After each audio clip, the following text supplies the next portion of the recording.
want to do is thank you for inviting me to the conference, my first ever. Though I've been in teaching for Wayne County Community College for the past 10 years. I teach art and humanities, and like all of you, I'm now teaching online. And this is my home studio. I have two studios, one at home and one in Wyandotte. But my home studio has been turned into Classroom Central, as I'm sure many of your small spaces have as well. So Mary had some really great ideas, and I'm wondering, like, Mary, how come you're not on my my Facebook page? Steve knows which one. Art in the Time of Corona V, where we are a group of artists, dancers, singers, poets, and we post artwork and we share different artists as well. So it's a private page. You have to ask to join, but hey, you know, think about joining, and Steve will certainly share that information with you. So I'm also a professional artist, so I'm going to come from my talk a little bit about that. I'm going to come from my talk about as a teacher, because, you know, I can't ever put that down.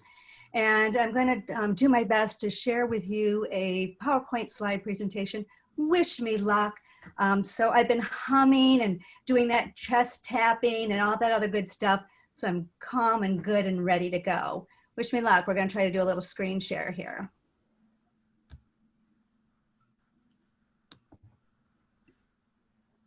Ah, do you see what I see? Does it say art and self-care? I sure hope it does.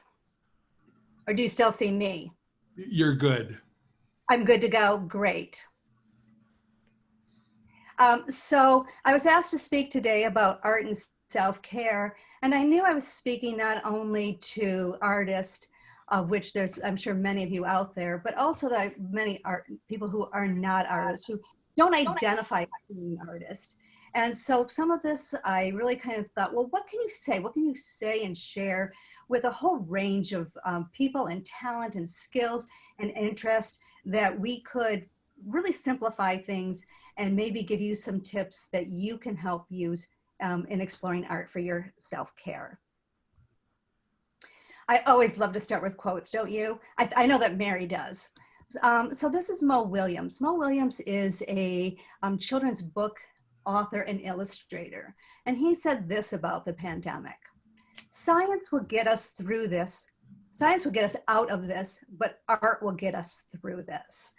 So what we want to do in times of stress is, we don't always want to survive. That's great. We want to figure out ways to also thrive during that. And of course, as a teacher, I've got to always go to the experts and see what they have to say about art and self-care. So these points come from Psychology Today, 2018, from Katie Willard Virant. And let's take a quick look at what she has to say. Not too long, because we really want to look at art, don't we? So I really liked how Mary, when she was talking, I'm thinking like, hey, I'm going to talk about that. And that really dovetails well with me. So you're going to hear some repetition, but you know, I'm a student, you're a student. You never can hear it too much, right? Right. Mm-hmm. So art enhances self-knowledge and self-expression. Through art, you can know who you are, what's important to you, and you can then express that. You take it from inside here and you put it outside there. In the case of artists, you put it on paper, on canvas, a dancer on the stage, a singer. Well, you know, you go make your own YouTube videos. The really cool thing about art is that it connects us to others. You know, people have been making art for tens of thousands of years, connecting through the arts, making art, sharing art, talking about art, disagreeing about art. Art's been political, and art's been used for healing, and art's been used just for the fact of looking at the beauty of things. So the other thing we've been hearing a lot about earlier in our discussions is how art takes us outside of ourselves. You know, have you ever done anything, you got really engaged, and you looked up at the clock and you said, oh my gosh, where have the past 2 hours gone? Where's the day gone? I've just been so involved with what I am doing. Maybe you get so involved, you forget to eat. Well, you never forget to eat, right? There's always a cookie calling your name. But you look and you say like, oh, I've got to go to a meeting. Oh, I've got to go to a Zoom meeting. I got to get going. And so it really takes us out of our bodies. I think this is a really important characteristic of art. It helps us think about process rather than product. We live in a society and culture that values product. What can I make that I can sell? What's out there that I can buy? And you know, you can make and buy, sell, and you can make and buy and sell art, and you can, and you know, that's very legitimate. But art also makes you think about process. Have you ever looked at anything and you thought, how do they do that? You were looking at those pages from Mary, weren't you? And you're thinking like, how does she do that? It looks so complicated. So art is also about process as well as product. Hey, guess what? You don't know how to make art? That's all right. Art can still be healing for you. You don't have to make art to enjoy art, to feel its healing properties. Maybe you feel overwhelmed when you think about me, make art. Oh, I just don't have all the materials. I don't have the time. I don't have the expenses that will allow me to do that. I don't have time to go paint. Well, the Sistine Chapel. Well, guess what? All you need to do is start small and have fun. One of the things I like to tell my students is when they start to get really upset about making art is that, you know, I remind them, hey, it's not rocket science. We're not doing brain surgery. And then I deliver the punchline. I tell them it's much more important than that. So did you know that cortisol, that's the stress-related hormone, lowers significantly after just 45 minutes of making art? And you know what? Making art, 0 calories. You don't have to worry about that COVID-15 we're all carrying around. And it's healthy for you, and it all leads to enlightenment and enjoyment. How many things in life that you're going through right now can you say that? Those homework assignments? I don't think so. So one of the things I suggested is that we are able to make art and enjoy art even if we don't know how to make it. Hey, great news, everybody. Museums are now open. Hours and number of visitors may be limited, so you want to call ahead. So if you're a fan of going to the Detroit Institute of Arts, you can go.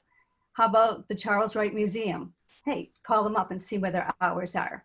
You can just go and immerse yourself and walk through art. Have you ever been to a gallery opening? So a gallery opening is when an artist shows their work in a gallery. They have a big to-do, and everybody comes and looks at it, usually the first day. You want to know where to find those? Well, you can go on social media events such as eventbrite.com or check your Facebook pages. I'm sure there's a lot of invitations to art openings. Before COVID-V, there was a lot of nibbles and noshing going on there. You know, nibbles and nosh is when they have the wine and cheese. But unfortunately, there's not so much of that anymore. And all the time you have to wear your mask. But you get to meet the artists, talk to them, find out the motivation behind their work. And they're really a good introduction to art. And you know what? They're usually free. Wow, always watching your wallet for you. So you don't want to go out and you rather stay home in your jammies and slippers? I'm with you on that one. You can still enjoy going to different websites. And one of my absolute favorites, and hopefully this will work here, I love Google Arts and Culture. And bravo, here it is. So if you have lots of time or even a little time, you might enjoy going to Google Arts and Culture. There's activities to do on here, games, museums to visit. Why visit one when you can visit 2,000? You know, my motto is not more is less, but more is more. There's pages you can download to color, meet artists. They talk about music and art. So this is a very fun thing to do.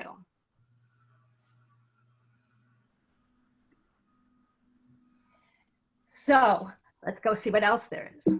Oops, can't forget, I have to keep clicking there. I'm going to introduce you to some artists today. These are artists that are on a page that I administer on Facebook. That's Art in the Time of Corona V. And if you can remember the book, Love in the Time of Cholera, we kind of did a riff on that title. So it's Art in the Time of Corona V. And these artists show their work there. I'm going to show you their work because they make it easy to translate what they do as professional artists to something that you can do as maybe just starting out in the arts, or maybe you just would like to jump in, and maybe you do art already, and maybe this will kind of trigger something for you. And I'm going to start, you're going to hear so much more things like that Mary was talking about. So this is artist Diana Elva. So Diana uses big sheets of paper, and she uses large brushes, and she draws with them. And so here's what I was thinking. How could you, if you didn't have big pieces of paper and you didn't have artists paint, what could you do? Hey, anybody still get newspapers? I know I get the New York Times print edition, but maybe you get the local paper. Well, I have to call it a local rag. And then you, so anything that you can get with big pieces of paper, you know, if you go over to Michael's, and you can even buy newsprint. Newsprint is very cheap. You can buy a whole pad of, you know, 100 pieces of newsprint for like, you know, under $10. And if you have house paint, I mean, the stuff you paint rooms with, and a big house brush, you know, you could go outside, you could lay your paper down on the driveway, dip your paintbrush in your paint can, and just start making intuitive marks. Diane then takes those black paint marks that she makes, and she draws, that she has drawn, and she enhances the drawing and painting with color. All right, so we know Diane is a professional artist, and she has all those materials, and you think, okay, I can do the first part, but I don't really have lots and lots of paint. Oh, Martine, tell me what we could do. Well, if you never underestimate the power of crayons. If you have crayons, you have chalk, you have sidewalk chalk, you just take that and you just put it on here. You know, it's all about self-expression, and, you know, who knows? You're expressing yourself. You might be the next great artist. We're going to keep an eye out on you. James Cunningham is married to Diana Elva, and so his work has a similar approach as to hers. Hey, did I hear the word doodle? Never underestimate a good doodle. The power of the doodle is, well, it's powerful. And so what James does, he takes an intuitive approach. He kind of lets his mind wander. And if you're able to look closely at some of these images, you can see that maybe he started out with looking at something in front of him. Maybe a mask. Gee, has anybody seen a mask anywhere around lately? And then he just starts drawing and doodling, not thinking and planning, but just letting his ink pen, his marker go all over the paper. His works are a little smaller than Diana's. And then, like Diana, he fills in the background. But you don't have to fill in the background if you don't want to. Always doodle. And you know what? I don't know whether you know this or not. Do you know that it has been found by people who know these things that students and people in meetings who doodle while they're in a meeting, they remember more of the meeting. Isn't that amazing? So the next time your teacher tells you to put down that pen and stop doodling, you just say, hey, Martine told me it was okay. And they'll say, who? Let's take a look at Mick Mastel. Mick is a metalsmith and engraver by trade, but now Mick has transitioned to teaching adult education classes at Wayne County Community College. He's a very popular mandala class. You can find templates on these online, you can find instruction online, or, you know, come over to Wayne County and take a class with Mick. Oh, you have to take it online, but you know, Mick's very talented. You'll get something out of his class. You build on this round circle that looks like a little pie shape, building step by step, until at the end, you created something that's absolutely beautiful. Many people and cultures use the mandala for meditation purposes. They like to center themselves as they center the work. Yeah. Maybe you take it a step further like Mick has. Mick's also a musician, and use some of those finished mandala pieces in another form. So this is Mick's work. He draws on tambourines. Look at that fiddle. He's a fiddle player.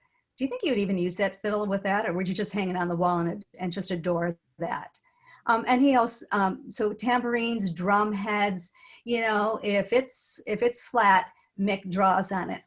Do you think he draws on the walls of his house? I better ask his wife, find out, you know, if there's every time she says, Mick, put down the pen. Nobody gets hurt.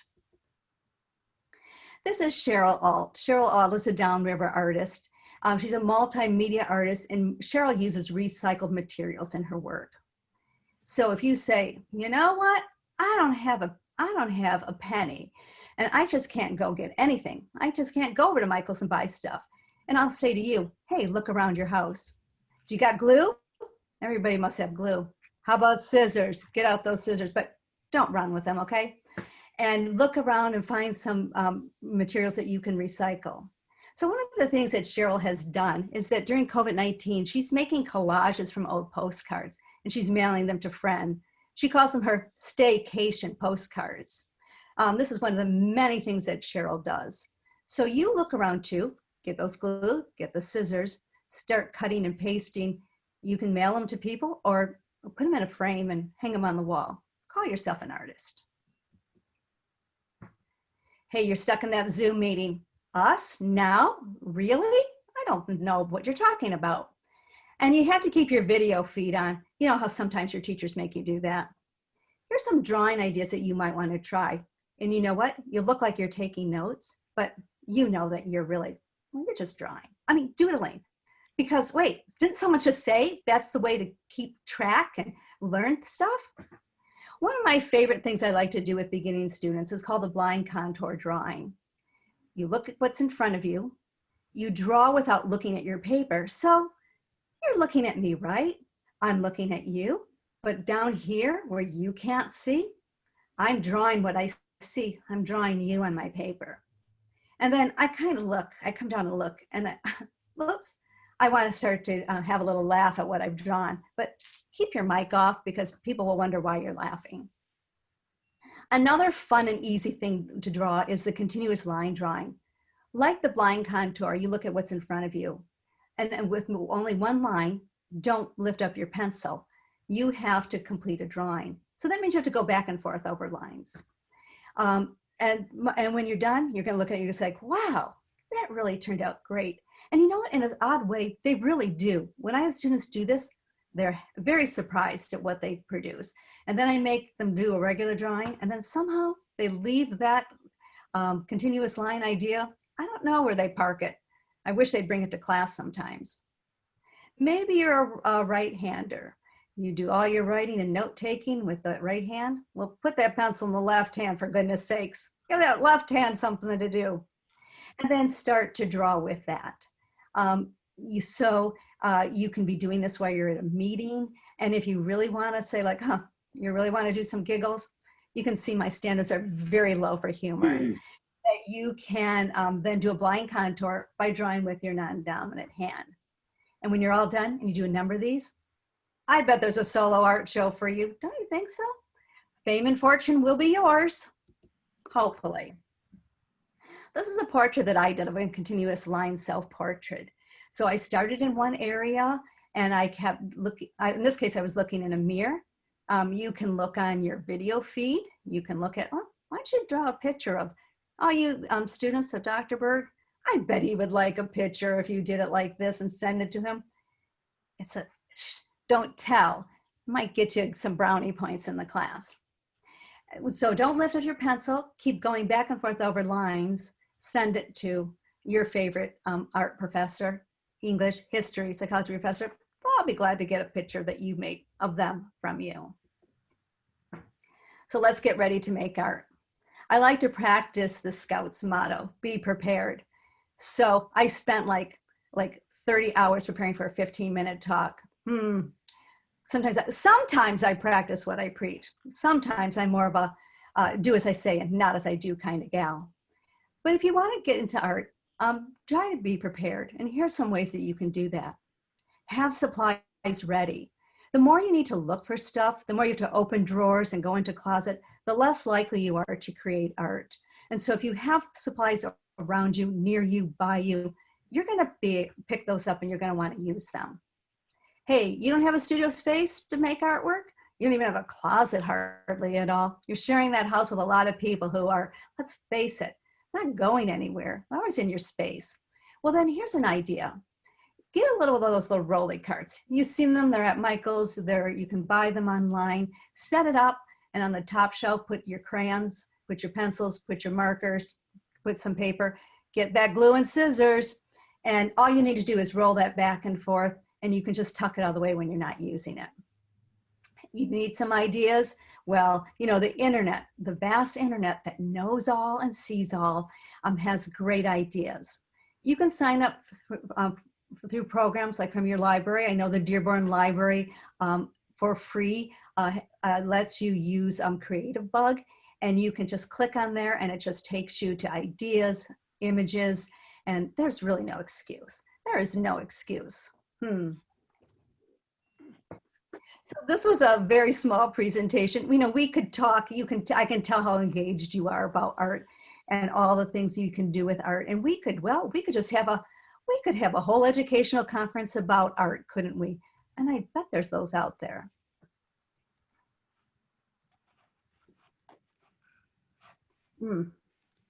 Let me go to stop sharing and come back to here.